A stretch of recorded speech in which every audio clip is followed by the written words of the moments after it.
Welcome, Venerable Robina. I'm a bit late, I'm sorry. That's okay. Thank you very much for coming. Everybody, Venerable Robina is joining us here from America. Santa Fe in New Mexico. Santa Fe in New Mexico. It's 95 degrees Fahrenheit outside. I don't know.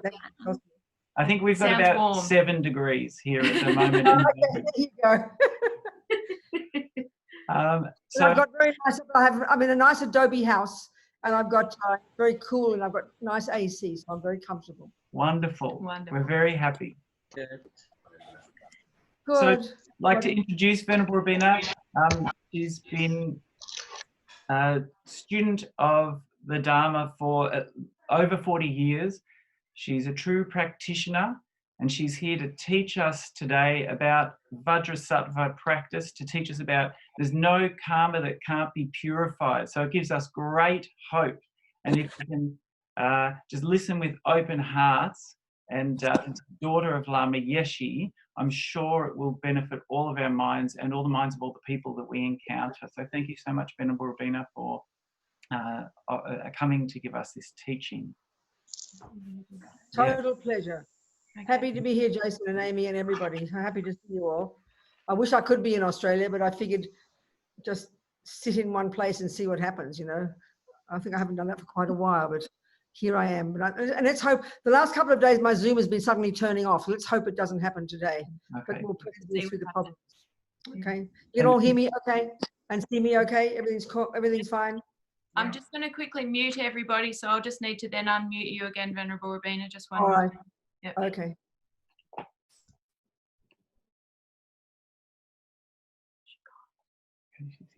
And we'd like to make the mandala offering, if we may. Yes, let me explain what we're going to do. Shall I explain? Yes, please. Okay, so we've got the prayers. We're going to have them on the screen, are we? Yes, I'll share the screen. Fantastic. So what we're going to do first, you know, this little group, Jason and Amy, got this little ad hoc group. It's not a formal little group, but it's because they're both student. You know, Jason certainly is a student of Lama Zopa, and his mummy. Where's your mummy? Is she there? She's cooking at the Salvation Army kitchen today. She'll be here tomorrow. Oh, well done. Well, anyway, darling, she's also, you know, and so they're students of Lama Zopa's, and every now and again we have a little group like this, and delighted to be here. So what we're going to do first is offer a mandala. What that means is these words here, okay, and the Tibetan. We're going to sing the Tibetan. But what it's really meaning is like, you know, when you go somewhere, you don't go empty-handed, do you? You go with a gift. Well, here we're imagining the Buddha's here right now. Everywhere we are, you know, the Buddha mind is existing, and so we're imagining we're going to make this offering to the Buddha as a request for the teachings. That's the way to think about it.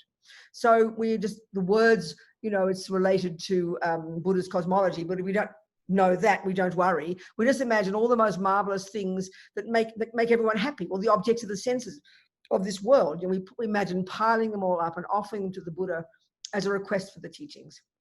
And the second little one is a prayer too, that's, you know, requesting the teachings for the teacher as well. So shall I lead the prayer, or are you going to lead it? Prayer, please. You're going to lead it. Yes, please. You will lead it. Yes, please. Okay, good. Perfect. Okay. So the thing is, it's this little group, Zopa Noble Park, Buddhist Center, Buddhist group, whatever, they're offering this mandala as a request for the teaching. So we all join in and request with them, if you like. Otherwise, just relax. Saji Poki Jukshin Meto Ramri Rablingji Nidegen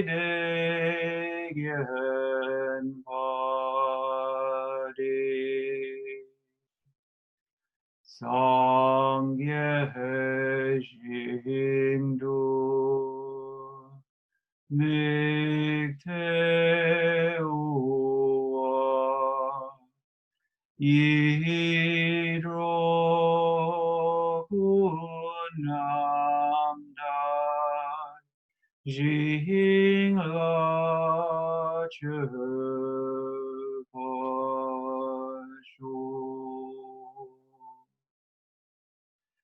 Jetsun Lama Dampa Kenam Hicho Kukala Kense Chuzin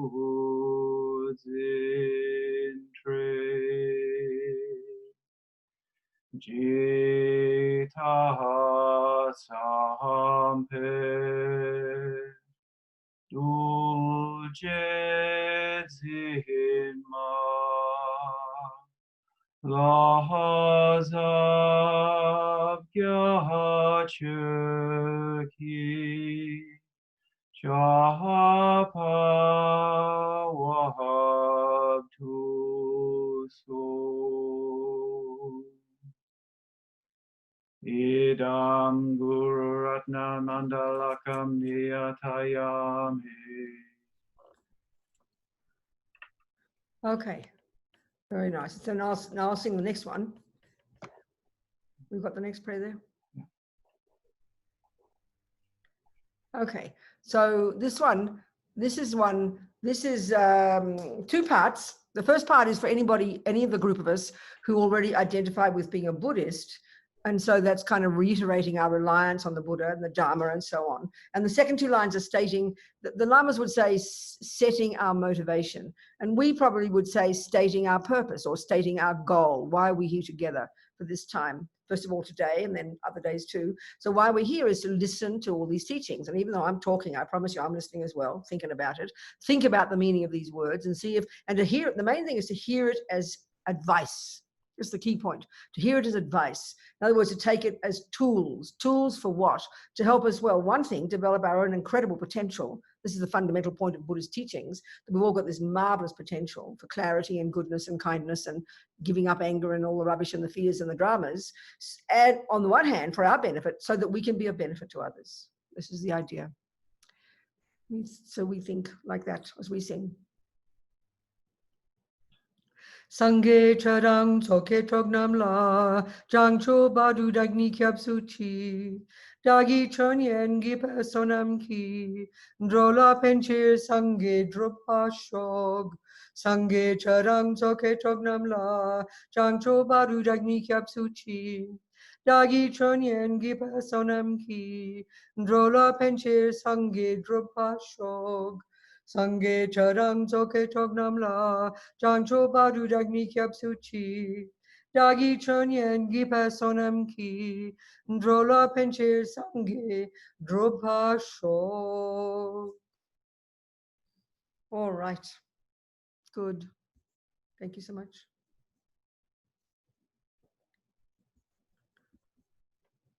I just want to see who's here first. There's Christina. There's Gume. Hello, Gume. Lindell. Doris. Hello, Doris. Doris is everywhere. Doris is in Canada. It must be early for you. What time are you? Oh, no, you're the same as me, aren't you? Oh, it's a bit late for you. Just after 8 p.m. Oh, you're okay. That's civilized. Okay. And I'm melting here too. Ah, yes. Right. Mel, Julie. So many people here. I'm so happy. Good. There's Jen. Hello, Jen. How are you, darling? Happy to see you. Don, you're there too. Don's on this side of the world as well. Okay, everybody. Good. All right. So there's no karma that can't be purified. Well, what this is already implying actually is this amazing view that Buddha has that we're not set in stone. I mean, it's something that really is something that we feel when we think of our problems and our dramas and our difficulties, or even when we think of our good things, you know, we have this very strong feeling that kind of things will last forever, you know, and then when the good things change, we're devastated. And of course, when the bad things happening, we think it'll last forever, we're absolutely devastated then. So the thing is, the Buddha's whole idea, I mean, before we even get into the more advanced teachings about how nothing has an intrinsic nature, Buddha's telling us, guess what, folks, everything's impermanent. And it seems almost sort of kind of boring, everything's impermanent. Yeah, okay, we know that. Tell us something more exciting. But it's a profound teaching, actually. I mean, so the broad point here that Buddha's making across the board, actually, is that the extent to which we have problems, the extent to which we suffer, the extent to which we're miserable, is actually the extent to which we have misconceptions in our mind. And this is not something we actually ever think. I mean, this is something completely different from the normal way we live our lives, and the way it looks like everybody lives their lives, the monkeys, the dogs, the humans, all of us. We all tend to think, that happiness and suffering come from outside. So Buddha's got this really kind of, it's a view that we kind of know already. We can see in our own lives, we do understand it sometimes, but Buddha runs with this view in a really profound way. It's crucial to the point, all of Buddha's philosophy, the view of the world, Buddha's view of the universe, Buddha's view. And so one way of framing all of Buddha's views is one way of framing all of Buddha's views is that we all want happiness and we all don't want suffering. So on the face of it, that sounds really simple, and to think of this, that what Buddhism is a method of how to get happy and how to stop suffering. It sounds really very wonderful. But what's fascinating is that Buddha's explanation of how to get happy and how to stop suffering is not to change the outside world, which is the first thing we would tend to think of, but it's to change our minds. So these words aren't so complicated. But to actually do it is beyond belief, beyond extraordinary, beyond remarkable. And all of Buddha's teachings, from the very beginning stages of practice, the most simple level, to the most sophisticated, the most advanced, are all rooted in this approach, that everything's about the mind. Everything comes down to the mind. Everything comes from the mind, and in a way that even we can't even begin to conceptualize in our view of the world, that is where mainly what prevails is the view of say materialism, the philosophical materialist view, which is the world that we live in. The view that prevailing in the world is that the physical world is what counts. Out there is what counts. Happiness is out there. If you ask a person, tell me why you're happy. Tell me about your happiness.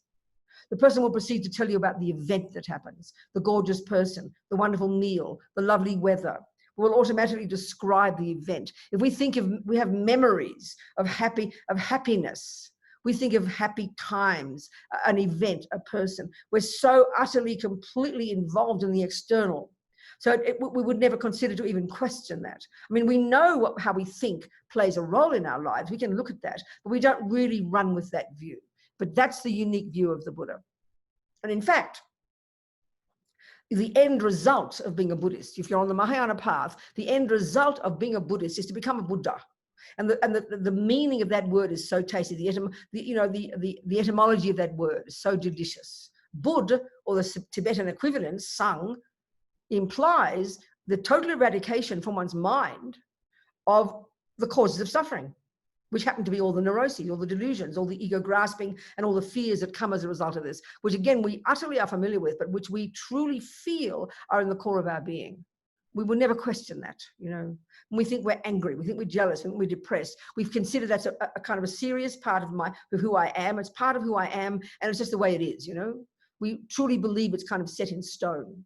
And then we think, so then Buddha's found from his own experience, his own direct experience, he's not a creator, he hasn't made this up. He's not speculating. This has not come from revelation, which is how we tend to think of spiritual teachings. It's come from his own direct his own direct experience, is that this stuff, the causes of suffering, the main causes of suffering, this is such a simple statement, are in the mind.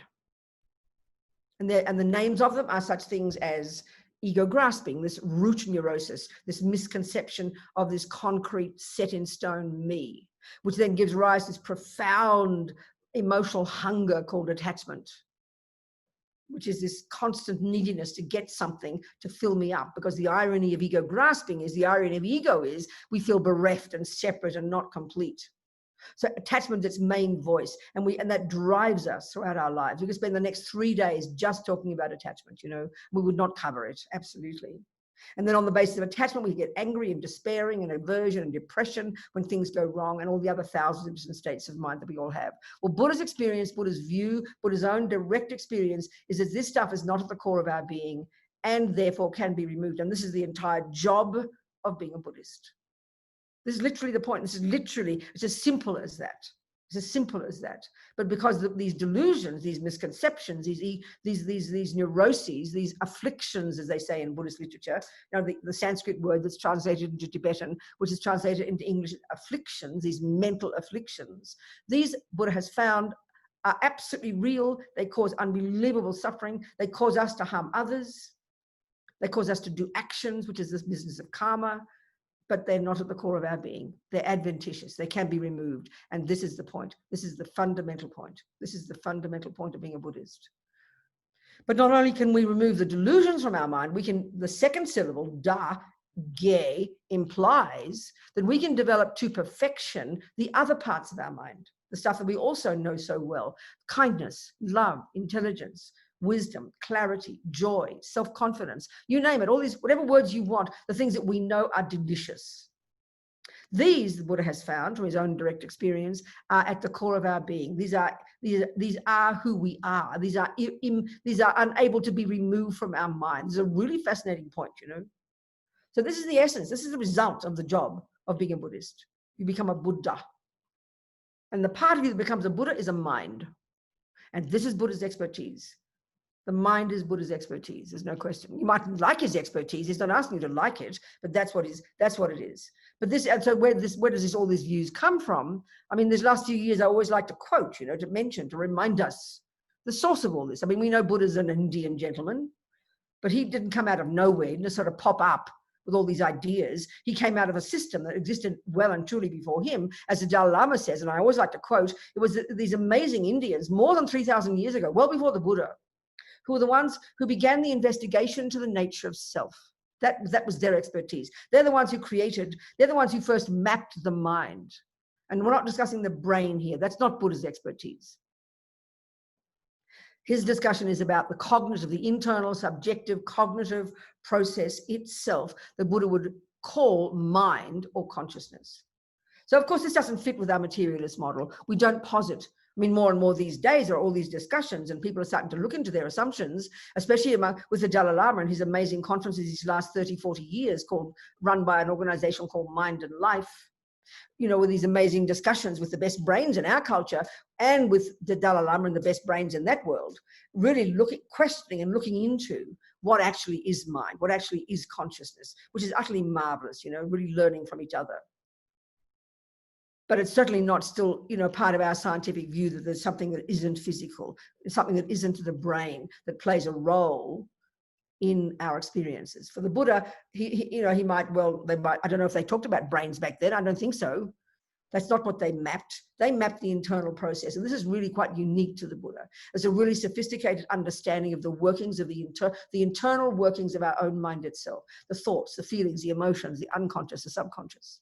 I think in our world, you know, I think in our sciences, you know, psychology probably is the lowest on the totem pole, because it's, even if we're still discussing the brain, I mean, neuroscience is really the best one. We think that's great because it's something very concrete. But psychology, you know, and all the therapeutic ideas, they're kind of a little bit sort of flimsy, I think, for the hard sciences, because we don't really trust the subjective very much. But this is the exact opposite in Buddhism. We can learn to have incredible sophisticated knowledge, incredible sophisticated wisdom, clear wisdom about the workings of our mind. And that's what the Buddhist techniques are. And that's what the single pointed concentration, this amazing technique, these genius Indians well before the Buddha created, in their pursuit of the knowledge in their pursuit of the awareness of what the mind is, the investigation of the nature of mind. They created this technique that's still existing, fully alive today, probably 3,000+ years old, called single-pointed concentration, known in general in Sanskrit as shamatha, calm abiding. It's a thoroughly extant technique that people right now, this second, people like you and me, not just, you know, not just people who we think of. I mean, if we're a bunch of white people coming from Australia or wherever we're from, not just Asians, you know, we tend to think, oh, they're all the holy ones, the Tibetans and the Indians and whatever. No, people looking like you and me, white people, up in the mountains, metaphorically or actually, right this second, accomplishing these amazing techniques, you know.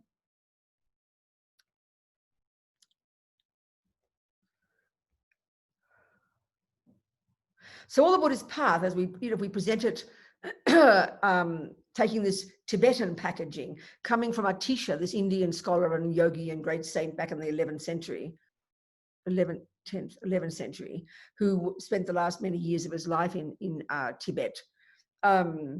He wrote a little book, little text, very short, called The Lamp That Guides You on Your Path. And this is where he took all the essential, he wrote this while he's in Tibet, and he took all the main points from this vast body of knowledge of Buddhist psychology, Buddhist metaphysics, Buddhist philosophy, Buddhist epistemology, and then presented all the essential points of it in a very coherent, orderly way. In just the same way that you would learn any body of knowledge, music or math, it's presented in a very orderly way, orderly in terms of the capacity of the student. So when you begin, you go to junior school, then you go to high school, then university, then postgraduate. That's a really good analogy. You know, so the terms obviously in Tibetan aren't those. As Lama Zopa very respectfully, who, you know, respecting the lineage, he would say according to this text, which was the basis of this Lam Rim literature of Tsongkhapa in the 14th century, our lineage Lama, he took this text of Atisha as his basis for his Lam Rim literature, where he presents the teachings and practices in these different levels. And the first one, as Lama Zopa would call it, is the teachings and practices suitable to the disciple of the least capability.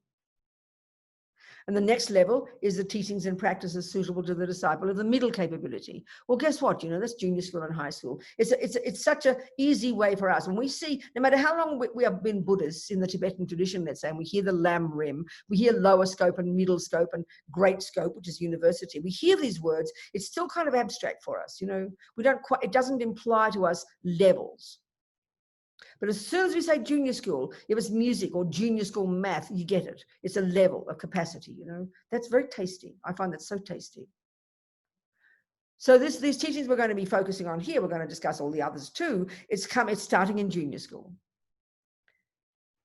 So and that's where we're talking about the law of karma. We're talking about the mind, and there's two ways we're going to look into the way the mind works. One is the actual psychological model of the mind, which is actually more advanced as high school teachings, where we look into the contents of our mind. We look into and we learn to discriminate between the neuroses and the good qualities, the positive qualities, which is the crucial job. If we want to accomplish the goal of ridding the mind of all the rubbish and growing all the goodness, pulling out all the weeds and growing the flowers, then it's clear we need to know the contents of the mind. And that's the job of being a Buddhist. That's the job, as Lama Yeshe puts it, of becoming your own therapist. And again, the literature there in Buddhism is vast. This comes from these Indians before, the Hindus.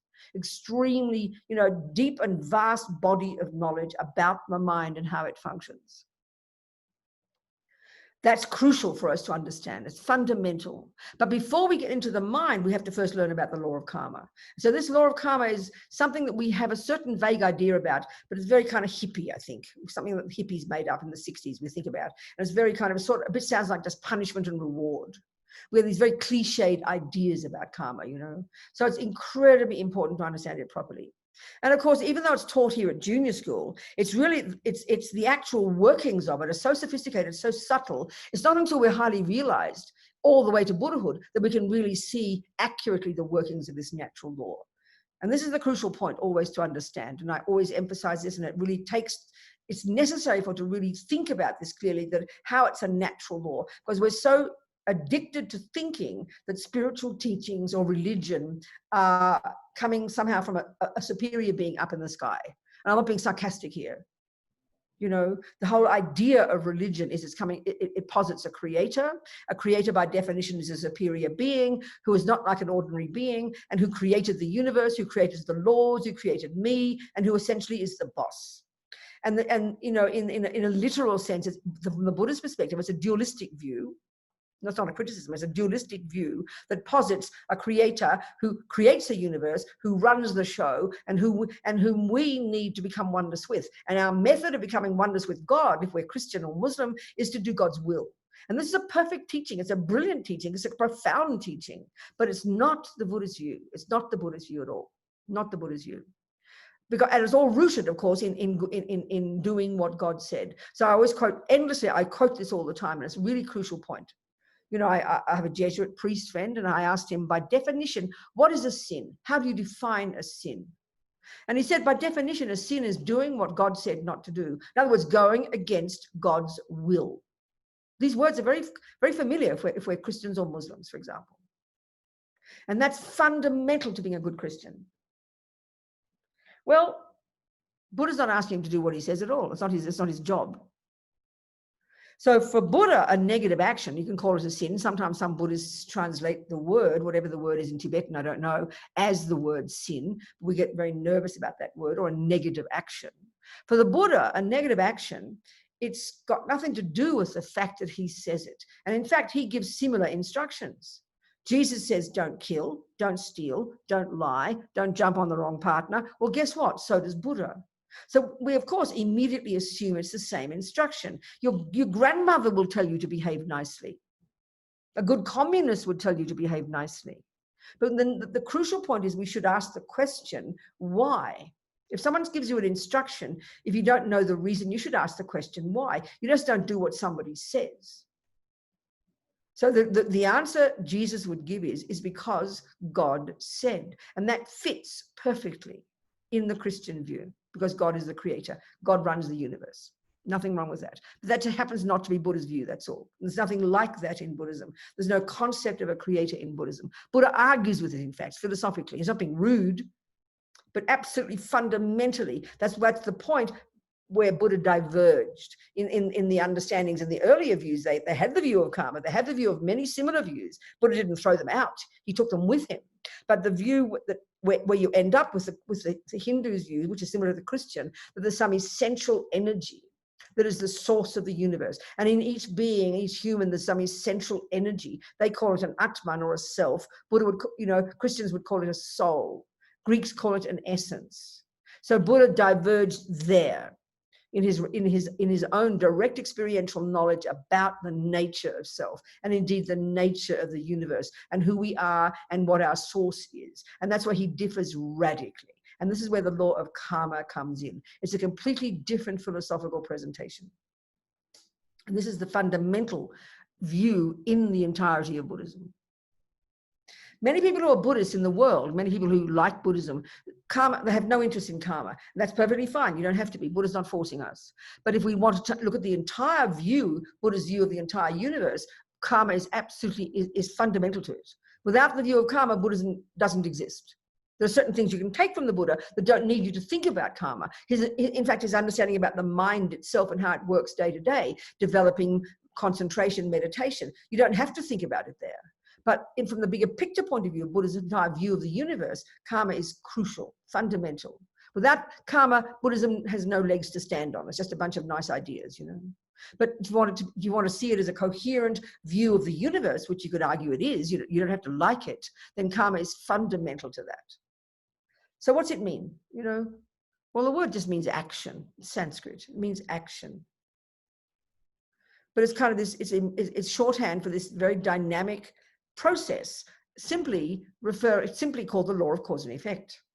So the law of cause and effect, we understand. We're great scientists in the modern world. We understand the law of cause and effect. If you want a flower, you know exactly. It has to be a rose. You've got to get a rose seed and a certain amount of soil and water and time and heat. And then you'll get a rose. We get that. Series of conditions have to come together to produce the result. That's what we call by science. That's what we call science. And we're brilliant at that. We check out these things, we investigate the laws of botany, and then someone has investigated them, has looked into it, has seen it, has proven it, has codified it, and then you present it. And if you want to grow a garden, you follow the laws of botany. Very simple. If you want to learn to count things, you follow the laws of math. We understand this. Well, Buddha's expertise is the law of karma. And it's got nothing, it's got experiential, it's got physical results, but the actual process of karma is created by the mind. So it's crucial to understand the mind in order to understand karma. But first we present karma. First, karma comes in junior school. The mind comes, understanding the mind psychologically comes in high school. So this is the nuts and bolts of the entire Buddhist path. If you wanted to graduate at high school, you would be on the Theravadan path. You'd be in Burma or Thailand. You'd do exactly the same practice as we're discussing here, in the same order. And then as you get to high school, you'd unpack and unravel your mind. You'd rid the mind of all the rubbish. You'd eventually realize emptiness. You'd cut the root of all the delusions. You achieve your own nirvana in one life or other, and then you're out of here. You don't come back. Here we've got all of that, which is junior school and high school, the wisdom wing, in other words. And then we got, in the Mahayana, we have another component. We have this view of compassion, this extremely outrageous level of unbelievable compassion. that we would accomplish on the basis of practicing abiding by the laws of karma and understanding our mind, we'll realize that everybody's in the same boat, and how could I possibly not want to come back and get again and again to be of benefit to others? And this is the compassion wing. So we're going to touch on that clearly here, because it's underpinning everything we're talking here. Our motivation, as expressed in our prayer, is this one of bodhicitta. Bodhicitta, this amazing aspiration based on compassion, that I'm never going to give up working on myself and becoming a Buddha, perfecting myself so I really can be of benefit to others. So this is implied. But here we're going into the nuts and bolts of junior school and high school. We're going to look into the nuts and bolts of the law of karma and the way the mind works. Because this is what we need to understand to develop our own extraordinary potential, to rid the mind of all the rubbish, become and develop our own fantastic potential, which then qualifies us to help others. So karma, Sanskrit, it means action. And it's the real meaning of the word karma is actually mental action, the mind.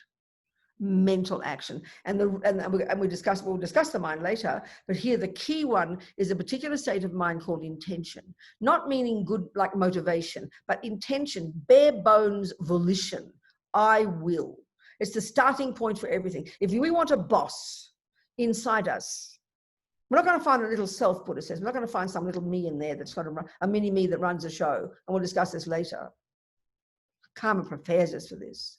But if you want a boss inside you, it's in your mind. And the boss in your mind is called intention. It's there every millisecond, driving everything we think and do and say. But because we come, Buddha would say, programmed into this life from the first second of conception, programmed from our past habits, then virtually most of our intentions are instinctive. We don't even question them. We don't even notice. Every millisecond there's an intention. Everything we think and do and say is driven by intention. If there's no intention, we would not move an inch. We would not have one thought. It's quite subtle, quite subtle. So the real meaning of karma is action, but it's mental action. And then, of course, we know we have body and speech. We know we have a body. We know that our hand, if the thought is, I want a cake, intention, I want a cake, the hand gets it. So the hand does the job. The body does the job. The speech and the body do the job. So we have body and speech. They do, but driven by the mind, they do the wishes of the mind. They're like the servants of the mind. But the mind is the crucial one that creates karma, supported by the body and speech. So every millisecond, Buddha's basically saying this, okay, every millisecond of what any sentient being, any mind possessor, the term in Tibetan, sentient, mind haver, a haver of mind. It's a wonderful term, a mind possessor. I think it's a much more tasty English translation, which is literal, than the term sentient being. It's okay that we use that term, sentient being. And Buddha would say there are trillions of these mind possessors. Humans are a tiny percentage. They're all the animals we see, all the creatures, all the bugs, all the little tiny creatures in our body, the creatures in the air, all the dust mites, all the animals, the giraffes and the birds and the fishes. And then there are many other beings, Buddha would assert, that exist that we can't see. Trillions upon trillions of sentient beings. And the other thing about these mind possessors, this mind of ours being not physical. Mind by definition in Buddhism is not physical. Consciousness and mind, they're same, virtually the same. We use them in different ways, but they refer to the same thing, this actual cognitive process itself. So this mind of ours, from the Buddha's perspective, and this is coming from his own experience, which of course sounds mystical to us, because we're so used to thinking about the brain being the mind, and we know very well, so the Buddha would say the mind does not begin in the mother's womb. The mind is not the handiwork of your mummy and daddy. The mind is not the brain. I think the simplest way to say what the brain is, this is not meant to be insulting neuroscience, the brain is a physical indicator of what's happening in the mind. The mind is not itself the brain. It's not a function of the brain. Of course, we can't prove this initially. You can't prove it. Of course you can't. It's not possible. You've got to get Singapore to concentration and eventually develop the wisdom that can see that Buddha's what he's saying is right, and he might be wrong. You've got to prove him, So we take our hypothesis here. So consciousness of the Buddha, and this is the crucial difference in the Buddha's view. If you're a materialist, you know that you track yourself back to mummy, daddy, grandma, grandpa, and the monkeys. And that's the basis of all our neuroscience and the basis of all our psychology. We look back to the events, mummy and daddy and the genes and the DNA and the brain, etc., to find out who we are and why we are. Buddha says, I can tell you certain things, but it's not really telling you. No, it's not the crucial thing for the Buddha. Equally, if you're a Christian or a Muslim or a Jew, you track yourself back to a creator.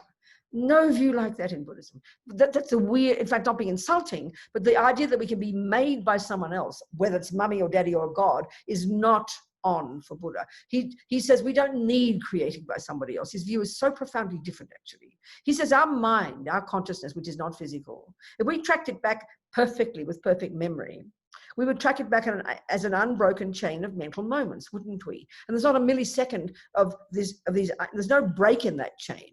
You know, if you had perfect memory, you can remember every single second, right back to where? You'd get as far as you can back to conception, wouldn't you? You came out of your mother's womb, but we know very well there's a little living being in the womb. We can see the heart beating and the little being kicking. It comes out pretty developed, a fetus. So that's the combination in Buddha's view of body and mind. The body for sure comes from mother and father. No argument there. The egg and sperm, that's pretty clear. That's evident. But the person isn't just the body and the speech. The person isn't just the egg and the sperm for the Buddha. There's consciousness there. So the Christians say there's a soul there that God put there at the time of conception. Or if you're a Jew, I heard recently, it's not until a few months later. God puts the soul there in the womb, but not for the Buddha. So neither of those for the Buddha.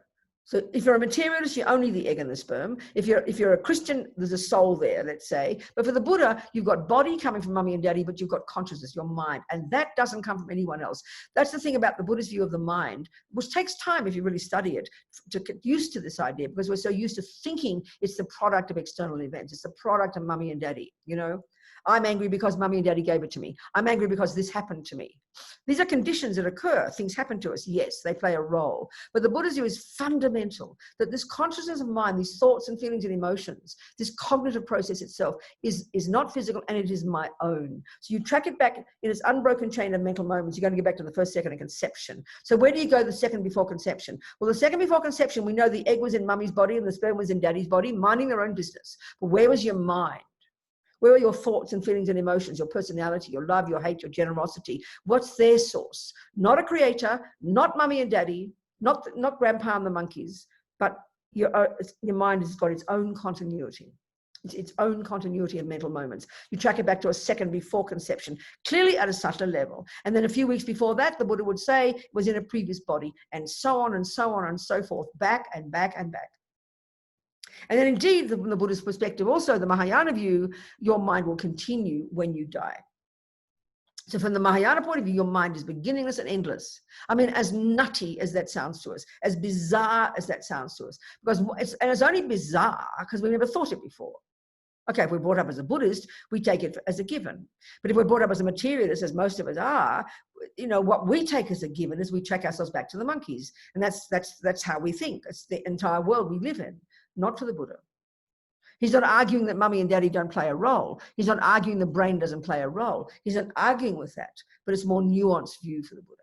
He in fact is in this thing called consciousness, which is not physical, which is not a product of mummy, daddy, not a handiwork of anybody else. That's the point. And this takes time. If you do choose to be a Buddhist, it really takes time to internalize this view because it's not how we think.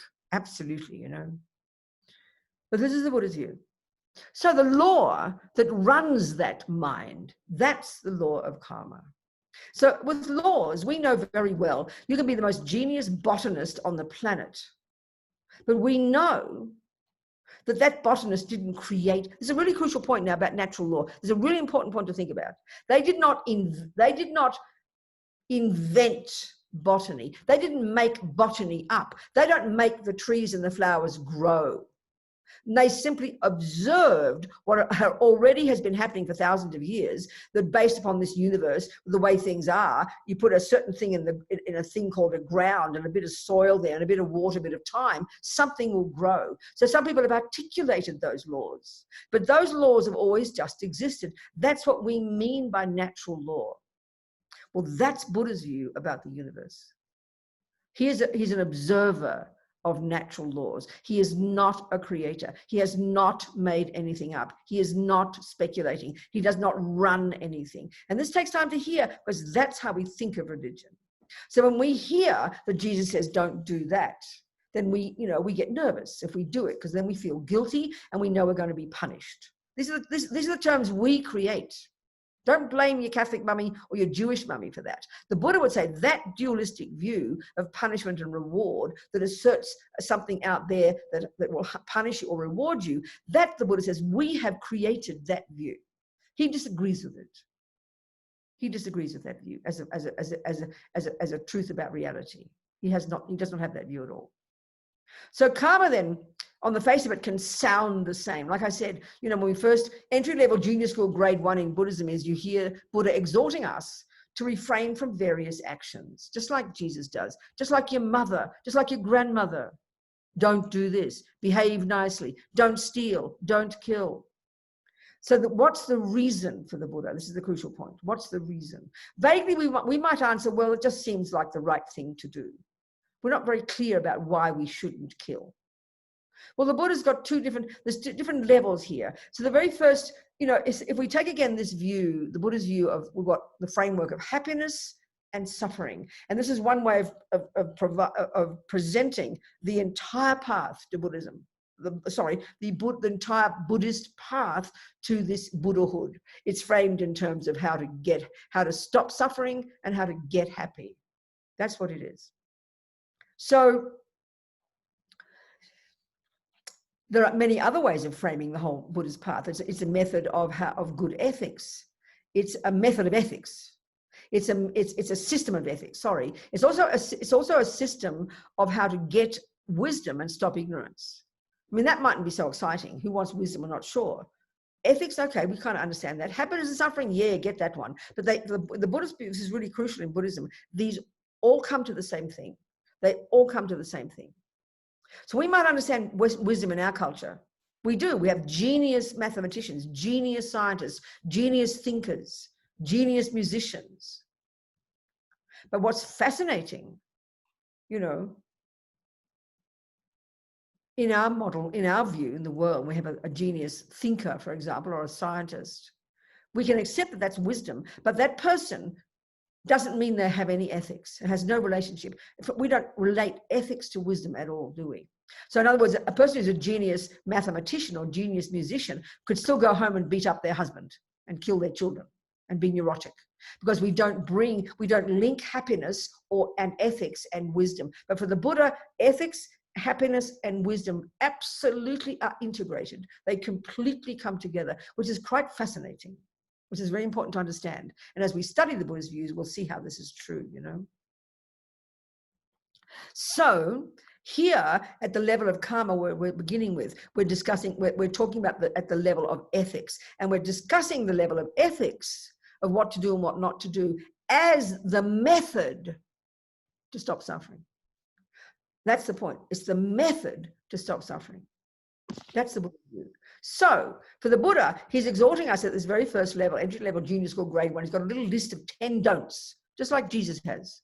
They're a bit different, but there's a list of 10 don'ts. So we should ask, and that's why we can easily conflate the Christian view, the Muslim view. I'm not being rude, not saying I'm not criticizing any view, but we need to be clear what we're doing and why we're doing it. So we conflate them because someone says, don't do that. We hear it in the same way. No, we shouldn't. It's not appropriate. So there's two things here. There's two things. The Buddha's view in general, he uses the terms negative and positive. So negative actions are the cause of suffering, he says. Positive actions, positive karma, are the cause of happiness. So the logic at the very beginning here, we're not discussing compassion yet. That's way too advanced. We're looking at how to get happy for ourselves. We all got to know we want to be happy and I don't want to suffering. And this is the main energy behind the first level of practice. But often when Westerners come into Buddhism, we feel that sounds very selfish. Oh, I'm not supposed to be practicing spiritual path so I can get happy. Well, Buddha says, don't be ridiculous. Of course you are. You've got to first learn to know what makes you happy and what's making you stopping suffering so you can help others. You've got to learn it first. You've got to learn good nutrition first, what makes you sick and what makes you well for yourself so you can help others. That's the basis. So it's intelligent. So the Buddha's view is this. Every millisecond of what anyone thinks or does or says, and we're talking about monkeys or ants or humans here, just naturally programs the mind, sows seeds in the mind. And this is a great analogy, and the Buddha uses that a lot, and we will use it a lot. It's a good analogy. Every millisecond of what we think and do and say, without exception, just naturally, is sowing seeds in my mind that will stay in my mind, and like all seeds, will get bigger and bigger and eventually manifest as many, many fruits in the future. That's the general principle of karma, that whatever we think and do and say, none of it goes astray. Even without any awareness, none of it goes astray. It sows seeds in the mind that will ripen in the future as our experiences. And we're talking, of course, future life experiences as much as anything else, because this mind of ours will continue, the Buddha would say.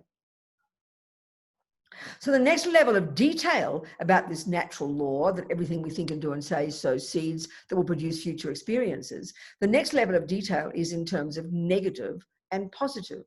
So this is, again, very nerve-wracking for us, because it sounds like, you know, you're a naughty person if you do negative, and you're a good person if you do whatever. And then we fall into the victim and blame, and the blame, punishment, reward model. That doesn't exist in Buddhism. There's no punisher. There's no rewarder. This is why it's so important to understand this, to think it through. Buddha is not a creator. He's therefore not a punisher. He is not a rewarder.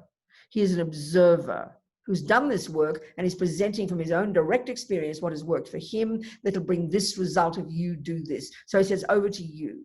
Don't do what I'm saying because I say so. You just don't blindly follow a person's instructions. If you like their advice and you've checked up on that person and you think they're valid, then you might take their advice. It's up to you. You're the boss, not the Buddha. And I'd like to say that very clearly. We are the boss of our life. We make the choices. We make the decisions. So if you want to know why Buddha would exhort you not to kill. So again, why does Jesus exhort us not to kill? The main reason is because God said. And this is I keep saying it's such a profound view, but it is not the Buddhist view. This Jesuit priest friend said there is some aspect of natural law in Jesus's instruction to not kill, which is that people don't like getting killed. It hurts them. That's pretty clear. That's the natural law component, but that's the only component for the Buddha. It's completely 100% natural law. You just do your own market research, please. Check up on the world.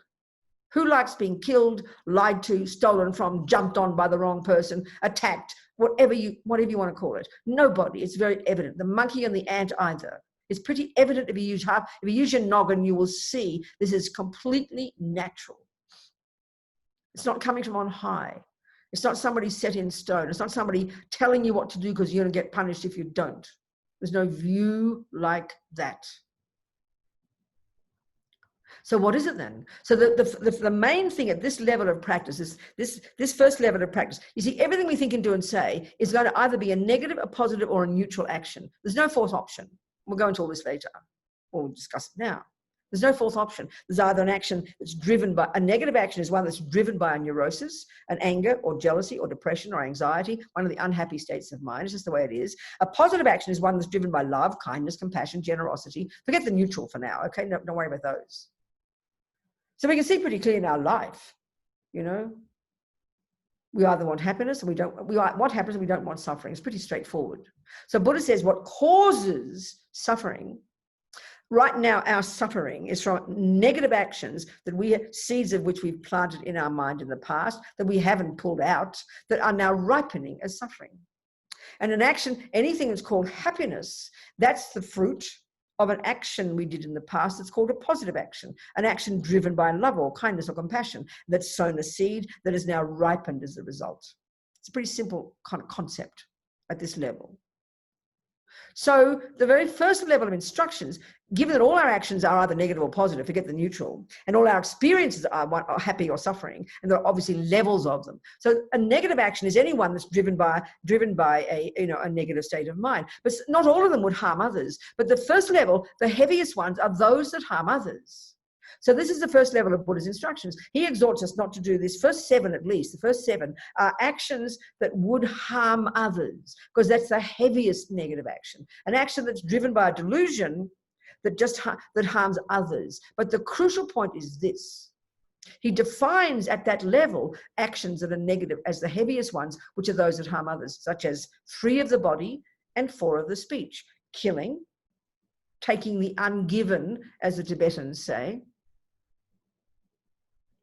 and what they call sexual misconduct, let's say raping or cheating on a partner or something. You know, actions driven by a delusion, we're going to go into those, attachment or aversion, basically, attachment or anger, pretty straightforward, that using your body and speech, in this case, your body, that harms others. That's a heavy negative action, but it's kind of double trouble heavy. It harms another, but the crucial point about all actions that are labeled negative, they're actions that will harm me. And this is the point. This is the point that we as Westerners find very hard to hear, because it sounds like it's selfish. You mean I should stop doing a negative action because it harms me? Oh, that sounds very selfish. No, it's intelligent. So the crucial point that Buddha is making at this first level, he identifies heavy levels of negative actions that are those that harm others. But the point he's making is that those actions will sow seeds in my mind that will ripen as my future suffering. So that the main energy behind wanting to abide by the laws of karma is because I'm sick of suffering. And this is not something we're that unfamiliar with. And this is where the analogy of a doctor is such a brilliant one here. You know, you know very well, we know now, we're brilliant at nutrition. Every bit of food I put in my hole here will produce the body that I will have in the future. It's sort of hardly rocket science. We know that. You know, a combination of the air and the food and the physical environment, put all those together, and that turns your body into what it becomes. So guess what? You go to your good doctor and she says, well, Robina, you better not smoke, honey. You better not eat sugar. And you say, why not, doctor? She'll say, because it will cause you future suffering. Well, thank you. You're so grateful. She's giving you this kind advice. The work to do it is very hard because you're addicted to your cigarettes and you're addicted to your sugar, but you don't want to do it because you don't want suffering. This is the whole point. We understand this. And we don't think, oh, that's just being selfish. Nobody would say you're selfish eating well. They call you intelligent. Well, Buddhism is like mental health, that's all. Don't do actions driven by anger, Robina. Don't do actions driven by attachment. Why not, Buddha? Because, sweetie pie, it'll cause you future suffering, which includes the body as well. And we'll go into this. So this is the basic idea about karma. It's for our sake. It is not punishment. It is not reward. And Buddha articulates this law. And at the very beginning of stages of our practice, it's laid out very simply. But as we progress in our own awareness and own knowledge and own spiritual progress, we will learn to understand it at an ever more sophisticated, ever more nuanced level, you know, because it's based on the view of emptiness. It's an example of dependent arising, which is the king of logics, as Lama Yeshe says, to prove emptiness, which we then learn much later on our path. But this is kind of implicit at this first level. The explicit instruction in karma is the method we would use as a Buddhist to know how to behave. Why? Because I am sick of suffering. I only want happiness. So it's so reasonable, but it's hard for us to come to if we're addicted to the view of punishment and reward, and we get guilty. We think it's not my fault, and how dare you do that to me, and who's going to punish me? And that's why we have this whole thing of trying to get away with something. I mean, you know, that would be the way I use the example we know very well. When you go to your doctor, she's not a punisher. She doesn't say, don't smoke, and you say, why not? And she says, because I'm going to punish you with cancer. I mean, that would be horrific, wouldn't it? But we know that's not like that. We are grateful to her for showing us the disgusting video of the cancerous lungs to energize us to want to give up smoking. We don't say she is using fear, but for an intelligent reason, because I can then give myself some energy to not want to do it. When we hear it in terms of religion, we get completely freaked out because someone's going to punish us. And that's why we have this very bizarre dualistic idea that if someone doesn't see us do something, we think we got away with it. This is absurd as thinking that when you go home after your doctor's told you not to smoke and you check up and you go, oh, my doctor's not here, she won't see me. And out come your Marlboros and you start smoking. Oh, I won't get cancer. My doctor doesn't see me. I mean, people would laugh at you for your idiocy because we understand that it's a natural law and it's got nothing to do with even the doctor telling you. You don't have to know that cancer comes from cigarettes, but it's a natural law. That's the way Buddha talks about karma. It's not punishment. It's not reward. It's not like it's not my fault, I can't help it. You don't go to, this is where the difference, and again, the Christian view, and I'm not criticizing. I was a Catholic. I was in love with God. But the Christian teaching is so powerful that because I am the product of God, because he made me, because I want to be close to God, I don't want to go against his will. So what do I have to do when we do the purification practice as a Christian? And that's what we're going to discuss here, the Buddhist view of it. Then you go to God and you beg God to forgive you. And that's the forgiveness that purifies you. This is a profound teaching, but that's not the Buddhist view. Your doctor, you don't go to your doctor and ask her to please forgive you for smoking and then please stop me from getting cancer. She will laugh at you. You've got to do the work. You have to heal yourself. She's just the advisor. That's the Buddha. He's merely an advisor. From his own experience, he has found it to be so that doing certain actions based on negative states of mind will produce your future suffering. This is such a vast view, you know, and once we've got this down for ourselves, this very view of the law of karma becomes the basis for our ability to have such compassion for not just a few people, but every single sentient being. Because they say that's the basis of the compassion of the bodhisattvas for us sentient beings. That forget about being ignorant of ego grasping, ignorant of emptiness, ignorant of the ultimate way that things exist. Forget that. It's ignorance of the law of cause and effect that is the source of so much pain on this planet. I mean, look at us. Everybody, why do you think we get angry? Because we think someone harmed us. So it's their fault. Why, you know, this is the view we have. It's the philosophical view that drives our mind right now. The Buddha's view of karma is so much more subtle and so quite different. And it really does take time to hear it properly. So if we choose to be Buddhists, we need to understand it. And even just the basic principles of it, you know. It's not enough to say, oh, yeah, I believe in karma, you know. What's it mean? Oh, cause and effect. That's about all. That's kind of foolish. It's like saying, I believe in botany. How does it work? Oh, I don't know. What good is that? You won't get a garden. Got to know the fundamentals, you know.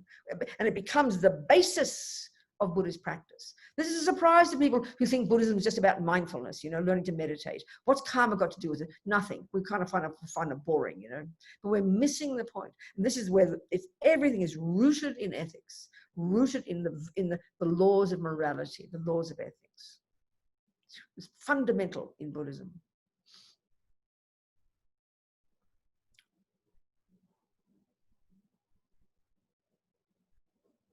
So, okay. Next level of detail. So just summary. We have a mind. We're a mind possessor. It is not physical. It's a word that's used synonymously with the word consciousness. It refers to our thoughts, feelings, emotions, unconscious, subconscious, instinct, intuition, you name it. 1. 2, it is not the handiwork of mummy, daddy, or a creator, shockingly enough. 3, it didn't come out of nowhere. It's a continuity of mental moments that goes back beginninglessly, as nutty as that sounds. But it's logical. It's the logic of cause and effect. If you posit cause and effect, the philosophy of cause and effect, you can't have a first cause. It's a misconception. It's a bizarre question.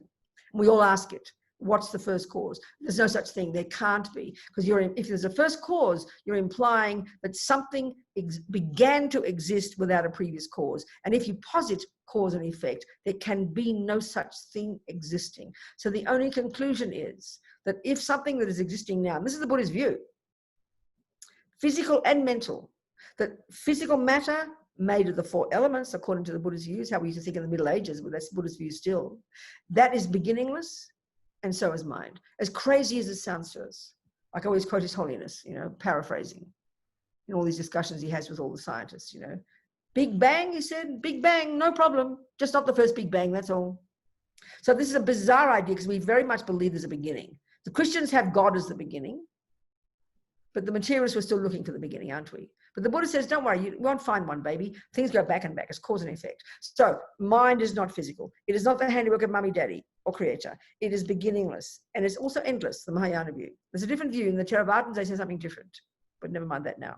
It's endless. And the law that runs it, the law within it, or the law within which the minds and lives of all living beings run, put it that way, is the law of karma. This is Buddha's observation. Got nothing to do with believing in it. It's a natural law, he says. So clearly, you see, if you think that Buddha's what he's telling us is coming from his own direct experience. Our first instinct is to say, but how can you prove past lives? And why we ask that question is only because we posit the mind as the brain. So clearly the brain doesn't go anywhere. It turns into yuck when you die. So that's obvious. But so we have to clearly see here, taking our hypothesis here, that the mind for the Buddha is not the physical component. We're talking about a subtler level of cognition. And because because mind has a subtle level of cognition, which we can access when we have single point of concentration, shamatha, this genius technique these Indians invented, when we've accessed that level of consciousness, that's when we can see the past and future. That's when we can easily see how Buddha can prove this to be so, and he gives us the methods. So all of this at the beginning is all hypothesis. Of course it is, like everything you learn. You start even just 1 + 1 is 2 is a hypothesis until you've proven it. This is the approach we take. So the law that runs all these minds, and there are trillions upon countless trillions of these minds, humans are a tiny percentage. The law that runs all of them, the law that is within which those minds run, is the law of karma for the Buddha. That's his observation. The law of cause and effect. So, as I said, the next level of detail of this natural law that everything I think and do and say sows seeds that produces future experiences is to look into, so what are those experiences? How can you divide those experiences? And then you look into what is a negative action and a positive action. These are the components of this law of karma. So, karma ripens. They use the analogy of seeds and fruits. It's very practical, very helpful. Karma ripens, as they say. The seeds we plant, unless you pull them out of your mind, will ripen in 4 different ways. This is one way of presenting. And this is kind of a very helpful way to start to learn to use as the basis for interpreting our lives in terms of karma. And if you think about it, you'll see there's no other way of saying things. These 4 covers everything. You think about it. The first way our karma ripens is the type of rebirth we get. So in our case, we're born as a human. We're called human, okay? For the Buddha, that's like winning the lottery. Not technically, because it's not just good luck. It's the fruit of lots and lots of virtuous actions, of virtuous ethical behavior. In particular, non-killing. We can see, if you like, very broadly, you can say, you know, if we look at the first 3 that Buddha exhorts us not to do, the first of those is killing. So I think in a sense, we can see in our world that killing seems the heaviest thing. But Buddha's also suggesting we don't kill even an ant. Or even a cockroach, because they're sentient beings too. They too, like us, are experiencing the fruit of their past actions. So in our case, we got a human body. That's the fruit of very powerful, strong, intentional, non-killing tendencies, non-killing seeds in our little bank vault of seeds. The first result of your karma is the type of rebirth you get. Well, you know, Buddha has his view of the universe is like he divides into 6 types of realms of existence, or sentient beings, within what he calls samsara. Being caught up in these delusions, we're in samsara. So human is one and is said to be a good result. Not the best, but it's a pretty good one. So we've got a human body. First, for us, as a result of virtue, and this is why we have to understand the death process, which we'll talk about here. It's very important because all this occurs. These seeds are triggered at the time we die. It's a very precise presentation. Okay, so the first way our karma has ripened from the past is we got a human body. At the time of our you know, when we died in a past life, not more than a few weeks before conception in our mummy's womb, we must have died in a fairly good condition, so that one of our virtuous karmic seeds of non-killing was triggered, which already programmed us to then go to our mummy's fallopian tube a few weeks later when she hopped into bed with our daddy. So the second way our karma ripens is pretty clear. Is the kind of mind you've got within this body. Well, there's Hitler, isn't there? And there's Mother Teresa, like on the spectrum, isn't there, of naughty and good? Think about it simply. They both got a human body. So as a result, and we have millions of karmic seeds, so as a result of each of them, a virtuous karmic seed of non-killing was the main result for both of them when at the time they died. Mother Teresa, a virtuous karmic seed caused her to go to her mummy's womb, and a virtuous karmic seed caused Hitler to go to his mummy's womb, his little Austrian housewife mummy, and back then wherever. That's the first one. But now you can see the differences when you go to the second way that karma ripens. It's all their states of mind, their personality traits, their tendencies. That's where you see the differences. They both got 2 legs and a couple of arms and, you know, a few fingers and a nose and an eye and an ear, and they've got a voice. But look at the difference, their mind. You can see it by their behavior. because the mind drives their behavior. What Mother Teresa did with her body and speech was evidently very different from what Hitler did with his body and speech. And what drove both those actions of body and speech? What was in their mind. That's the second way karma ripens, your tendencies. And essentially they're a bunch of habits. Habits from where? Not from the dogs and not from the monkeys and the grandma and the grandpa. No, not their habits. You can share their habits, but you don't get them from them. This is the massive difference in Buddhism. They're your habits from your past habits. So we look at Hitler's behavior, we can deduce he had the habit to think and do and say those things that it was evident that we saw him do. We look at Mother Teresa, it is evident that she was programmed with the habits that she clearly lived out in her life, doing and saying and thinking. So the second way our karma ripens is our tendencies, our intentions, the intention meaning I will, but the tendencies, the mental tendencies similar to the cause of having done them before. We come into this life programmed, in other words, with a bunch of habits. The third way our karma ripens is called experiences similar to the cause, which is simply speaking the way we're seen and treated by others out there. We're very social beings, aren't we? We don't live in isolation. We have mummies and daddies and grandpas and dogs and rats and cockroaches in the house and next door neighbors. And as we go through life, and if you think of your life up until now, you can divide all of your experiences in relation to others into happy experiences and suffering experiences. Think about it. It's pretty straightforward. Each of those experiences is the direct result of actions we have done similar to that. So they happen. So one way your tendency to be kind ripens is as you with a tendency to be kind. Another way your past habit of being kind will ripen is those who you have been kind to in the past, because karma can't be random. Life is not random. And that's a big shock to us because we think everything's random. We don't think there's a law that's running it, unless you're a Christian. But no, there's a natural law. And it's a logical law, Buddha says. So whoever we meet, however they treat us, if people are kind to us, it's not just good luck, it's the fruit of my past kindness. If people lie to me, it's the fruit of my past lying. This law is coherent. It's consistent. If anything is a law, you can do it every time and get the same result, isn't it? You don't put a rose seed in one day and get a peach tree. The fourth way karma ripens is actually called environmental karma. And that's the very physical world itself, which can include people in the world. You know, the third one is like personal. Experience similar to the cause karma is very personal. But the environmental karma is just more general. So look at COVID-19. Look at it. It's very fascinating. This is the result of the entire world. We're all experiencing a similar karma. Two kinds. Experience similar to the cause of past killing, such that we will die now. So dying is a result of past killing. Dying young is a result of past killing. Dying young or getting sick. Getting sick or dying young or being killed. These are the fruit of past killing. Look at COVID-19. I've heard there's a sudden upsurge in Melbourne, isn't there? Not as big as in this country. You have to multiply it by 100 times, I think.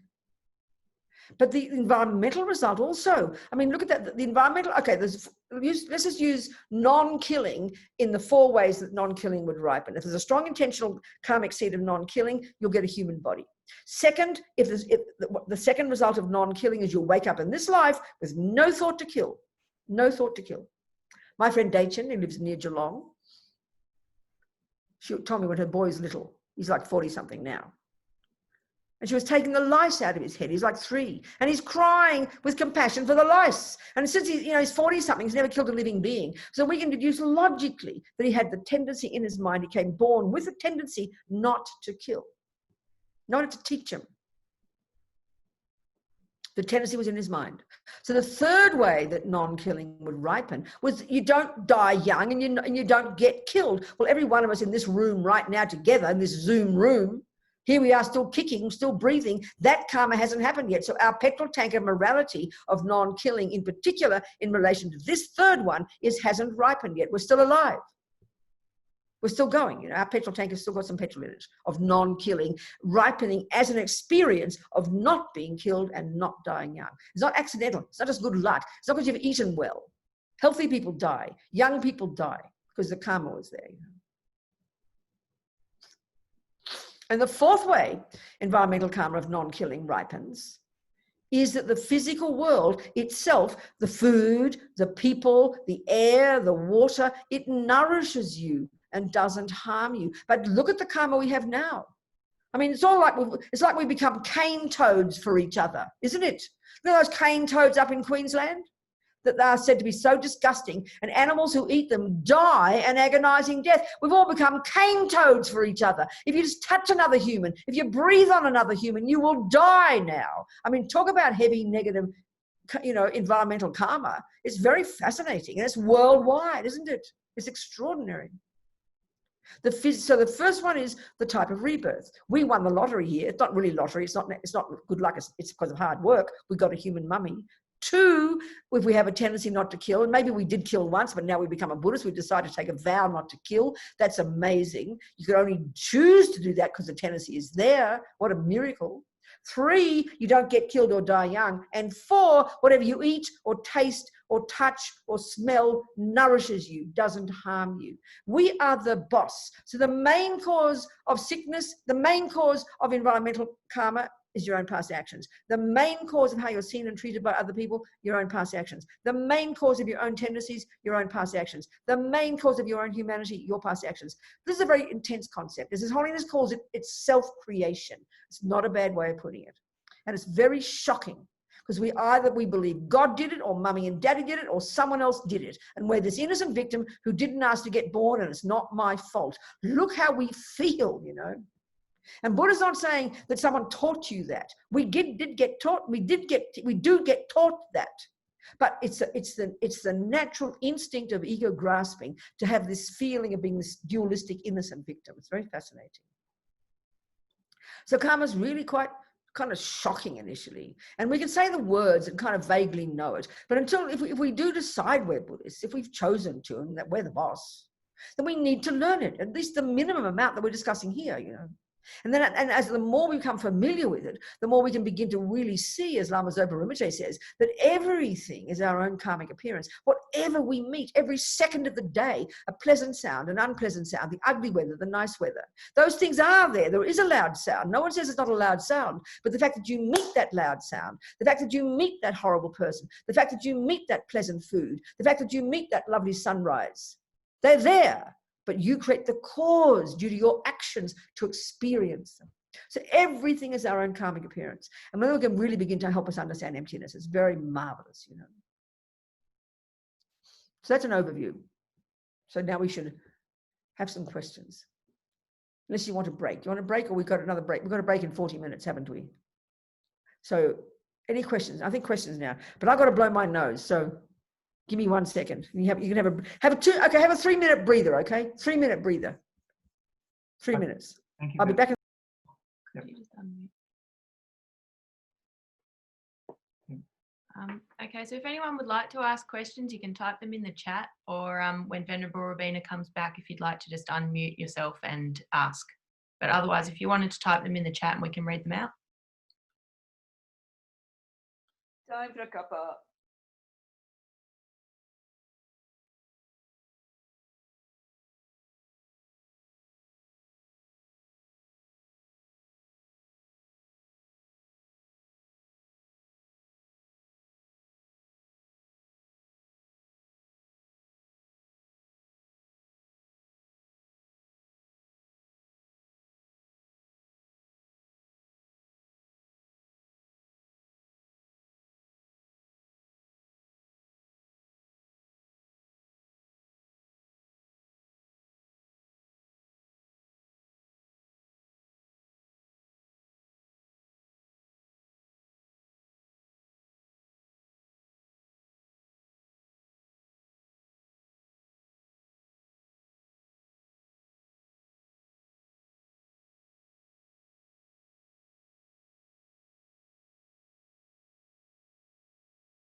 Okay. All right. Okay, Venerable So, Robina, we have a couple of yeah. questions. Wonderful. Okay, good. This one is from Stephanie. She asks, can we take collective action to purify environmental karma? Okay, there's two things always, aren't there? There's the internal and the external. So taking the view that, let's say, I'm due to my past, let's say, you know, the karma we want to change, obviously, is the negative karma, isn't it? So let's just say I've got an allergy to certain foods. That's called environmental karma, and the cause is past killing, let's say, for example. So the core, there are main causes of things, and then, if you like, there are secondary causes. So for us, obviously, in our culture, it seems that the peanut I eat is the main cause of my suffering. So I avoid the peanuts. Perfectly fine. But the Buddha's view would be, to really fix it, I've got to purify the root cause, which is the past killing. So that's what purification practice is. This is on an individual level, okay? So I can stop eating peanuts very easily and can avoid peanuts, and I won't get sick. That's reasonable. Just let's say I've got due to past lying. Let's say a person who I know at work thinks I'm lying, even though I'm not lying now. So I can avoid that person to stop myself getting the suffering of that person always accusing me of lying. I can do that. And that's what we spend most of our lives trying to do. Because why? Because we believe the person accusing me of lying is the main cause of my suffering, and the peanut is the main cause of my suffering. So they're the external conditions. So look at COVID-19 right now. Clearly, the physical thing is for us is the main cause, but the Buddha says that it is a cause of suffering, but it's a secondary cause. The main cause in these three cases, one is lying and one is killing, for example. So that brings the suffering results. So it's, as an individual, only I can purify my individual karma. Somebody else doing the purification practice of purifying lying will never heal my problem. Somebody else stopping killing and purifying not killing that'll never change mine. So collectively, individually, you've got to do the internal process yourself of purification, and we're going to go into that. This is the crucial point. But externally, we can all work on the physical environment. Of course we can. But the Buddha's point is, as long as we keep killing, you can keep putting your plastic into the right bin and not do this and not have that and don't do blah, blah, and do all the right things environmentally, but it will never, ever change in the long term, because the long-term cause of environmental suffering, of environmental imbalance of the elements, is past killing. So collectively, you can work on the external, no question. You can stop doing those things, but you've got to purify the internal causes, and that can only be done individually. I hope that answers the question, Stephanie. It does. Thank you. Good. Okay. Perfect, Steph. Thanks, darling. Another question, Venerable Robina, from Alfred. Alfred writes, you said that the experience similar to the cause is the way we are being seen and treated by others. Does this mean we can know how others see me, but I can't know it? Wouldn't experience similar to the cause affect how I see others and how I think they treat me? For example, someone wants to help me, but I see that person as threatening me. In other words, if experience similar to the cause affects determine how others see me, then what is the karmic effect that determines how I see others? That's your tendencies. That's the second kind of karma. That's your tendencies. Exactly right. So if you got, say, let's say you're paranoid, which is just really from a lot of anger. Paranoia is always seeing harm out there, isn't it? You're really afraid, all these conspiracy theories. That's your mental tendency, which is the second kind of karma. And I would suggest that's from lots of anger and harming others in the past, that you see harm everywhere. So there's a person being kind to you, but you see it as harm. That's the second one for you. But they're being kind to you, that's also your experience similar to the cause of them being kind, but you don't experience it like that. So it's also there, but you don't experience it that way. So or a person, say, let's say, thinks you're lovely. That the fact that they even think you're lovely, even if you're crazy and think you're like an animal and disgusting and hate yourself, they still, due to some past virtuous karma of kindness and patience, they say people think we're beautiful if we've been patient. It's the fruit of patience. It's someone that you appear beautiful. And indeed, you might be conventionally a very beautiful person physically, and someone sees, oh, aren't you beautiful? That's the fruit. You're having a visage, and that people see you as beautiful is the fruit of your own past patience. But your mind now being paranoid, that's the fruit of your past anger. So these two things play together, don't they? Or do you see the difference? Whoever asked that question, I forget the name. Yes.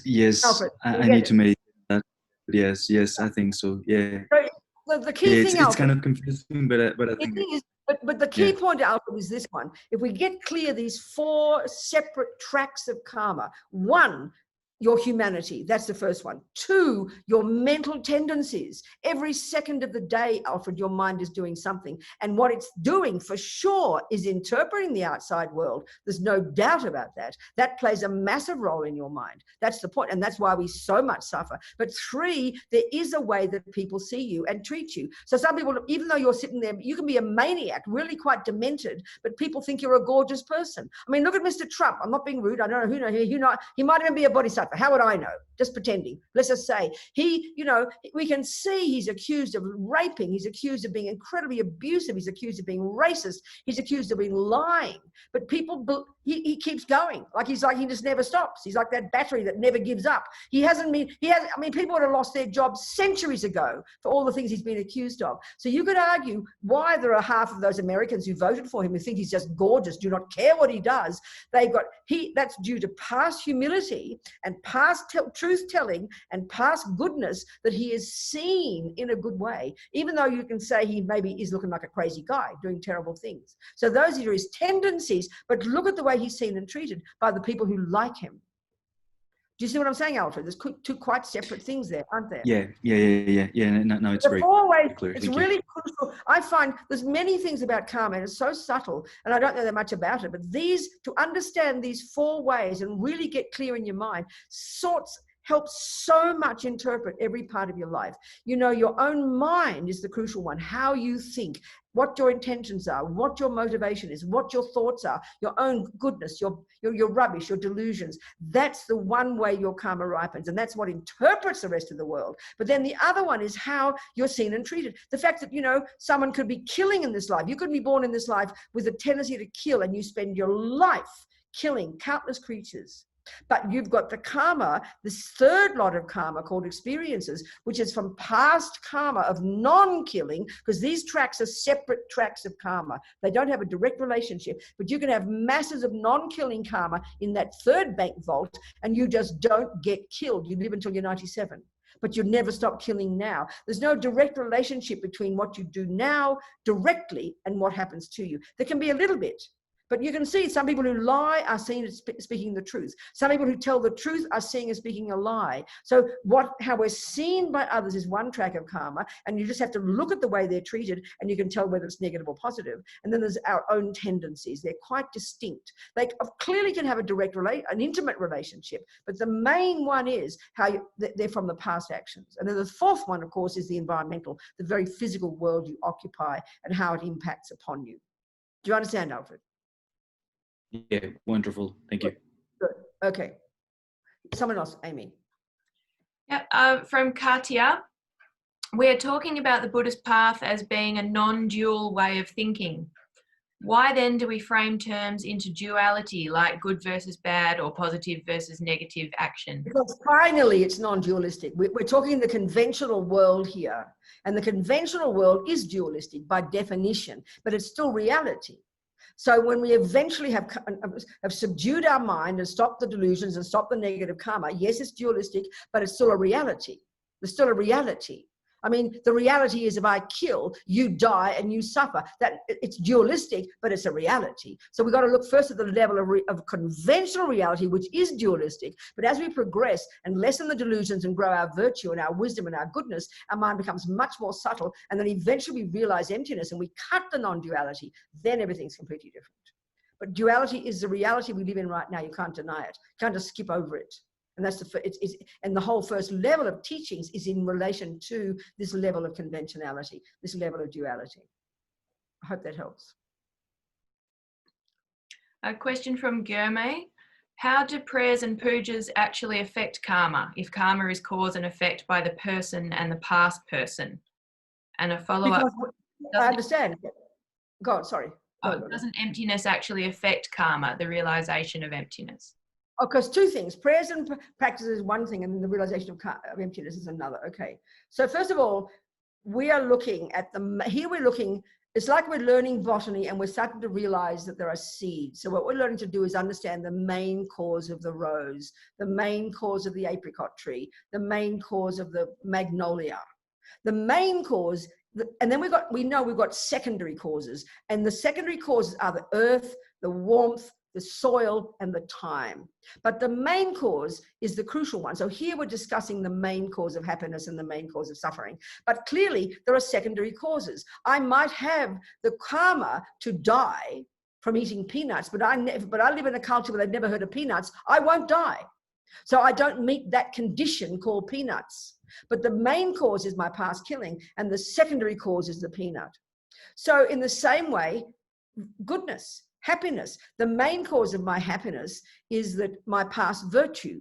And then the secondary cause, or my past generosity, and then the secondary cause is Gyume, because one time I asked Gyume for a donation to one of my projects, and she gave it. So you could argue, her generosity to me was the fruit of my past generosity. But if I'd never met Gyume, I would never have experienced the fruit of that. So the main cause was my generosity, but my receiving a gift from kind Venerable Gyume for my project, whatever it was, I can't remember now, that was the secondary condition. Do you understand, Gyume?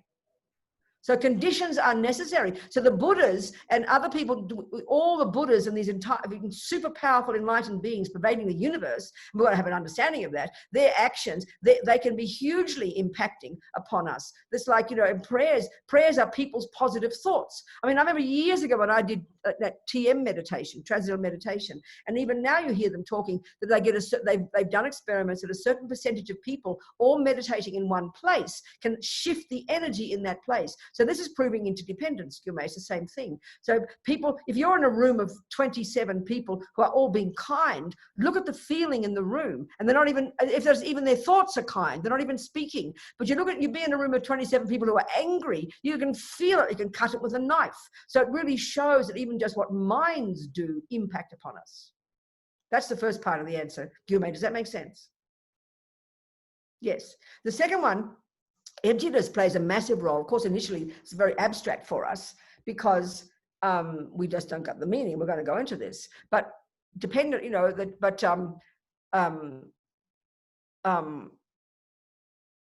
the realization of how things exist ultimately beyond the dual, which is known as the realization of emptiness, how things have no intrinsic nature. Negativity has no intrinsic nature. Positivity has no intrinsic nature. A hell being has no intrinsic nature. A Buddha has no intrinsic nature. We don't hear that properly. We've got to understand it properly. That's when we've realized how, therefore, they are empty of existing inherently. When we realize that finally, then we cut all negative karma. That's when you finally make this shift and you can't fall back after that. So the first stage of practice is just the very first level of practice, which is a dualistic level, is stop doing what are conventionally known as negative actions, ones that harm others, because they're driven by demented, deluded states of mind, which will produce suffering for me. That's the first level of practice. The next level of practice is to do the purification practice, put atomic bombs under the past tendencies and stop and purify our mind, which makes it easier. All these practices then make it easier for us to become more virtuous, which is still conventional and dualistic, but eventually when we've really cut the root of all delusions, then we become non-dualistic, and that's when we really start to make progress. So the final purification is the realization of emptiness. We've got to kind of put atomic bombs under the weeds for a while first, and then it gives us space, and then we can realize the non-duality of things. Do you understand, Gyume? Good. Okay. What else? A question from Jazzchit. Can karma only be purified in the human life? And can all karma be purified in a single life? If you come into this life, if you're a really hard practitioner, working 24 hours a day, day and night, and realize emptiness quickly, and then get bodhicitta and become a Buddha, yep, you can do it. But you've got to have a lot of good work from, up your belt, under your belt, don't you? I mean, you know, it's like, you know, and I look on YouTube, I'm fascinated by these little children who play piano. Have you seen some of them? 5 and 6 years old, 7 and 8 and 9, playing unbelievable Bach and Chopin. You can't believe your eyes, you know. So we have to deduce they've done it before. They come into this life kind of way ahead of the game. So the same thing, you can come into this life already with realizations from past life, then indeed you can do it all in one life. But it's not coming out of the blue. You've got to come into this life with that from your hard practice. So of course, theoretically, it's possible, absolutely. What was the first part of the question? I missed the first part. What was he saying? It was from, Jazzjit. Can karma only be purified in the human life? Okay, so that's clear. That's a very interesting point. So what karma being purified means is you have to have awareness, you have to have intelligence, you have to make a decision. You want to stop killing and start being kind. Well, you know, given that we come into this life, whether we're a lion or a dog or a human, we come into this life program with habits. And this is why, you know, they say the human world is the best of a bad lot. I mean, at least as a human, you see, Buddhist psychology refers to all beings. So if you can get a lion, Mummy Lion is a sentient being. Due to her past actions, she might have been a human in a past life. Due to her tendency to kill, particularly killing, when she died, she ran like a magnet to her mummy, a new mummy lion, and she turns into a lion with a body made for a lion, with her claws, and now she's a really serious program killer, isn't she? Well, you can ask a lion to stop, you know, ripping the guts out of that buffalo for breakfast every single day till the cows come home, and she will not stop. Because the karma to kill is so primordial in her mind. It's kind of, she's got the tendencies to be loving and kind. She's got the tendencies to be a Buddha. Everybody has, it's natural. We'll go into this. But with an animal's mind, the delusions are predominant with respect to them, with respect to the mummy lion. You know, she cannot see possibly that she cannot possibly develop compassion. She's got the potential to be compassionate, but the killing karma is so strong that it's impossible for her to notice that buffalo is suffering when it's screaming in agony as she rips its guts out for breakfast and brings it to her babies. So no, you cannot purify negative karma. You can do some actions, you know, like some animals, some domestic animals like dogs are used to heal people or to help, aren't they? Well, they're doing virtuous actions. There's got to be some virtue there, but pretty much as an animal, you know, and this is the difference between an animal and a human from the Buddhist perspective. It's not being rude about animals. It's just, if we use this model, we can see it. They don't have access to their virtue. That means they don't have access to the ability to make changes. They don't have access to their ability to make decisions, to change things. They can't think about things. Thinking isn't so clever sometimes. But I mean, at least as a human, we've got access to our virtue, and that's our saving grace. That's why the human birth is at least the best of a bad lot, because we can access our virtue and intelligence, and we can think things through, and can we make changes. As we say, you know, leopards can't change their spots. That's the strength of ego grasping and the habits of the deluded habits in the animal mind, which is why their minds are so much more suffering. This is the Buddha's view. We don't think they're suffering. We just think if they get eaten, they're suffering. We don't think their minds are suffering. I mean, I remember Lama Zopa said one time, a friend said to me years ago, he said, and this is very shocking for us, we can't see this at all. He said, if we could just for one moment have a direct experience of the mind of our little dog, whom we think is so gorgeous, he said that the mental suffering would be so unbearable, we would never want to waste another second of this precious human life. Now, that's pretty shocking to us. We absolutely do not think our dog is suffering. And that, I mean, we don't even know that other humans are suffering. If they look at us with a smile, we have no idea what's going on in their minds, because we can't see other people's minds at all. We're very gross in the way we see each other. You know? We just see the outside. So with animals, the same. So animal suffering is said to be incredible. The pain. Forget the suffering of being abused by others and used by humans for dinner and everything. Forget that. Forget the fact that they're eaten alive by each other every day. Forget that level. But just the mental level of intense fear and suffering of the animal mind is up beyond bearing. This is the view of this is the experience of the great yogis, you know, the great meditators who can see this. Okay, what else? Any more? That's it. Amy? One more. Oh, two more. Ginny asks, is it possible to create karma in a dream? Yeah, every second our mind is working, it's doing something. But there's certain kind of actions we do. They talk about the actions that we do And then there are actions then there's karma that we accumulate. So some actions we do, they don't accumulate because all the conditions aren't there, but they've still left imprints in the mind. So in a dream, your mind is working for sure. And you might kill someone in a dream, or you love somebody or get $1 million, but you wake up and there's nobody dead and there's no $1 million. So it's not a complete karma in any way, but your mind did something. So that's an action that's done, but you don't accumulate. There's got to be different conditions there for a karmic seed, for karmic results to accumulate. But some actions also, anyway, that's the answer to that one. There's some karma, so best to have, of course, when we're really in charge of our mind, we can be creating virtuous karma 24 hours a day when we're really advanced. So there's a question down there from Anna. Yep. Anna says, how can we help our animal friends to improve their karmas? This is where, whether you even forget animals, Anna, think about people, think about humans. See, these teachings, what we're discussing here is methods for anybody who chooses to come to this Zoom room. You guys have chosen to come here, and I've chosen to talk about this stuff, and we're all listening to it, and we're trying to apply it in our lives because we're capable, But what if, you've got some humans who cannot make decisions, who their minds are so overwhelmed by pain and suffering and craziness, they can't possibly do any of this. So not even just the animals, but anyone who's not capable, then that's where at least we can protect them from harming, protect them from creating negative karma. So if you've got your little pussycat, kindly put a bell around its little neck so the poor little mice will be warned, or the poor little birdies will be saved, You can't tell your cat to stop killing like the mummy lion because it's a habit. She doesn't know that, but you protect her from creating negative karma by preventing her from killing the mice and the birds. This is how you can help animals. You can help, a friend of mine on death row, for example, in Kentucky, he's a Buddhist and he's getting close to his death date. But one of his friends, whom I know, I've been seeing Mitch for 25 years now on death row in Kentucky. He's a Buddhist, and his friend, I know him. He comes to some of the talks, and he's a very relaxed, laid-back guy. And Mitch told me because he confides in Mitch. This guy, Mitch told me, he said, Robina, he thinks of torture all the time. So this is when we're going to get into a bit more about karma, why people are crazy, why people have terrible tendencies, why rapists, why pedophiles. In our culture, we just think, oh, they're monsters and you should, burn in hell. But you come into this life program with negative tendencies. And this is where this is also the point, when we can first understand karma and look deeply into our own minds and own our own negative tendencies. Okay, we mightn't want to jump on little girls all day. We mightn't want to torture all day like my friend on death row. But can you imagine the nightmare of that mind? And this is the point that when we start to see, first of all, that our own tendencies are why we suffer. Then we can begin to understand how a pedophile suffers. But we don't like to think that way because we think we're supposed to be angry at a pedophile or angry at a torturer. How can he be like that? He's a monster. No, can you imagine being born with a tendency to want to kill all the time? Born to be a tendency to want to jump on little girls all day or torture people. Can you imagine the nightmare of it? The nightmare of it.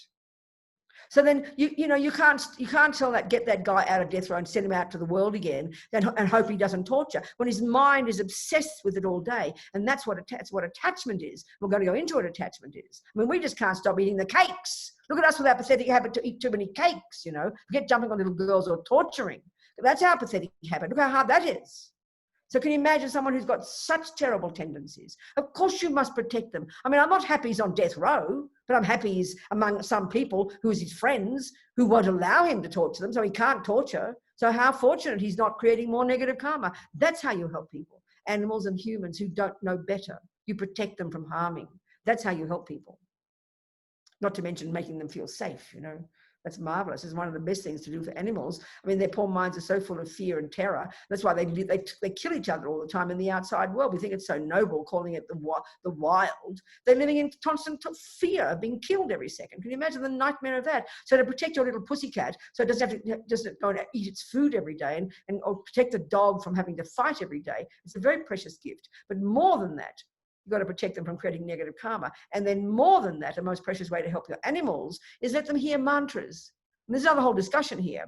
But if every single thing we think and do and say leaves an impression in the mind, how marvelous that just by hearing a mantra, even the little mouse, the dog, the cat, you leave an imprint in their mind of the Buddha. So when they die, they're going to meet the Buddha. How fantastic. So let them hear prayers and mantras. It's a very precious gift. And it calms their minds down, That's how you help your grandmother as well. Your senile grandma or your torturing friend, They have imprints of the prayers on their mind. It's very powerful.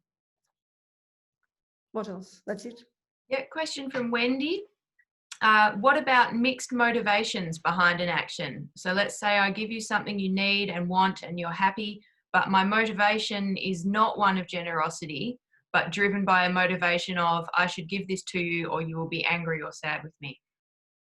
Well, you know, I mean, there's sort of levels and levels and levels of motivation, aren't there? So, I mean, there's some virtue in that. It's not the best of all, but there's some virtue there. I mean, it's a bit fearful, maybe, mainly, but it's mainly, you know, you're fearful. That's a delusion. But I mean, you know, there's a spectrum, isn't there? All the way from the most pure bodhisattva motivation of total virtue to the most intense negative one. Let's say let's say I'm rich and you know I'm rich and you want me to like you. So you're all kind to me and give me things, but you couldn't care less. You just want to get my money. There's no virtue there at all. How can you say there is, you know? There's not. So it's a question of degree. And right now, anyway, this is the point, you know, Wendy, as we learn to see our minds, we're going to start to see that most of the time now, when we do have virtue, it's underpinned by attachment and the need to be seen as a nice person or our fears. So our delusions are there, and this is Buddha's point. And the more we practice, the more we're going to see those delusions, the more we're going to try and purify them. That's the whole point, you know, and to make our motivations more virtuous, more powerful. But that takes time. That's it. No more questions at the moment. Okay, well, I mean, it's 10 to it's nearly 2 hours. I think it's a good time. And seeing as I always make stupid jokes about talking fast, but it's probably 4 hours by now. Actually, even 6. I think Miffy, I always quote this. Years ago, I said, so stupid. I'm so stupid talking about this. I always quote this stupid story. But Miffy in Brisbane invited 3 of us nuns from Chenrezig Institute to come down on a Tuesday or something and give a 90-minute talk. And we did. And she transcribed them. And the other 2 nuns were 8 pages and mine were 24.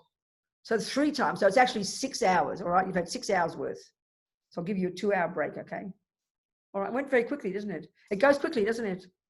Yes, Yeah, very quickly. Yeah. So think about it all, have your lunch. You kind of, I mean, I don't know how we've done that. Some people do groups on Zoom, and I mean, I should start to learn that. I haven't done that yet. We can work it out. Maybe it's a nice, because if we were together, we'd all be having lunch together and all chatting away. So if you're in your own house and you're with people, even have a little bit of the time. Don't just talk about the footy or the weather. But the footy's kind of collapsed now, hasn't it? What's happened to the footy? Going. They've Still moved going? up to Queensland. All the teams. I heard that. Yes, I know. What happened? I haven't even been following. Where are the Sydney Swans? Down the bottom or the top? Anyone know? Down. Are they really? Are they, Jen? Oh God, bloody Swans! I don't want to look at it. Then I won't even look. I haven't even looked at it this year. So I'll forget it. I'll just be down there and leave it. Right. Okay, you people. So I'll see you in a couple of hours, okay? And think about these things and have a discussion if you've got some people together or whatever. And then enjoy. It's lunchtime or no? It's only morning, isn't it? It's nearly 11 o'clock. Oh, there you are. Look, nearly, my clock's on the bottom here. Good. Okay. And we're coming back in 1 hour. Oh, we're 2 hours. Oh, was it 1 hour, not 2? Well, no, 12 till 2 is the next session. Yeah. Oh, okay, good. 1 hour. I would have. Thank you for reminding me. I would have come back in 2 and you've lost me. Okay, I'll see you in 1 hour then, you folks. Or an hour and a bit, 7 minutes. An hour and 7 minutes, okay? 5 minutes. All right, darling. Thank you so much. Thank you. See you soon. Thank you. Thank you, sweetheart. Bye.